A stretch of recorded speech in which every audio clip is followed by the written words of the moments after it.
Jim Holley, Supercross Live on supercrossonline.com.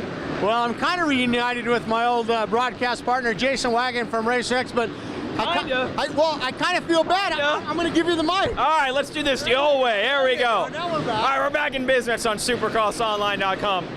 Let's talk about practice here from Edward Jones Dome in St. Louis. We saw a couple of riders go down. That's the first story beyond lap times, Jim. Yeah, Kevin Wyndham went down in that final one.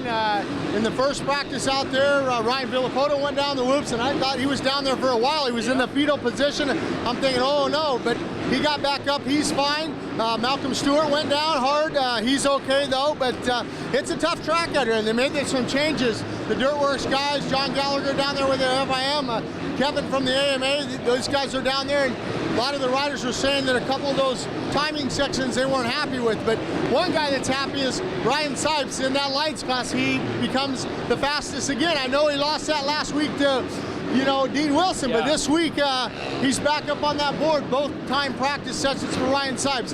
And in that Supercross class, what can we say? James Stewart was the fastest the first one, but Trey Kennard, that second one, was just about a 10th faster. So it's going to be good, like we said, Jason.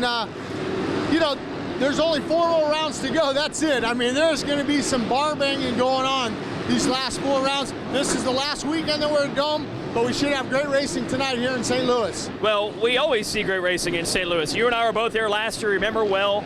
It was Ryan Villapoto and Ryan Dungey going for the title, and it basically ended here for Villapoto. And we've seen great races in this building before, and we've never had a setup this good, so we've got the ultimate recipe right now. Well, and I even got to go back a couple more years when Ricky Carmichael broke that titanium shock spring here, and that, he still went on to do good that year in the championship.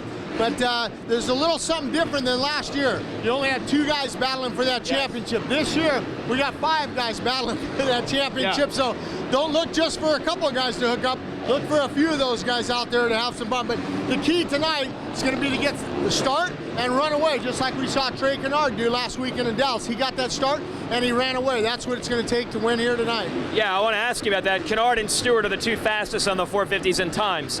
But how many times this year have we seen Reed or Villapoto look a little off in practice, but they make it happen when it counts, when the money and the points are on the line. So you can't count anybody out just because the lap times didn't show that Reed and Villapoto were there. Yeah, I mean, the thing about it is if this championship was determined with lap times, James Stewart would have already wrapped this championship up a long time ago. But you got to remember, you got 19 other guys out there when that gate drops in that main event, and things happen in 19 laps.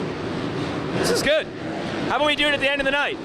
Well, let's reunite again when it's all over, and we'll bench race some more. Yeah, make sure you check out supercrossonline.com, because me and Jason, we're back here in St. Louis. We're going to do the wrap-up show here also.